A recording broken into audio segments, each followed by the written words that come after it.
Pangulo ug representante sa nagkalain-laing purok sa Barangay Maranding, Lanao del Norte sa rehiyon sa Northern Mindanao mibisita sa dakbayan sa San Carlos ni adtong Oktubre 22 hangtod 23, 2014. Si Punong Barangay Mirna Yap Undag mao ang nangulo sa maong delegasyon kansang mga katuyuan sa maong study tour. May kalabutan kabahin sa disaster risk reduction ug pagpangandam sa mga umaabot nga katalagman ug sa climate change nga makaepekto sa kalambuan. Tuyo usab nila ang pagtan-aw sa mga proyekto o programa nga gipatuman sa dakbayan nga nakahimo og kaayuhan niini sama sa solid waste ug mga galing puok winning projects aron ilang mapatuman usab sa ilang barangay. Sa ilang pag-abot, una silang gihimamat ni Environment Specialist Engineer Arthur Batumalaki ug mga staff sa City Environment Management Office ug miatubang ni City Administrator Gregorio Santillan.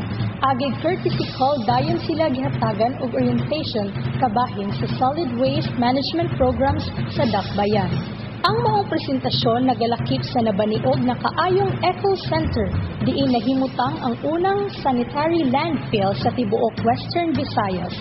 Ang solid waste management program sa syudad mo'y nagdala sa mga tulunghaan sa San Carlos bilang mananaog sa probinsyal, national ug bisan sa international nga mga kompetisyon.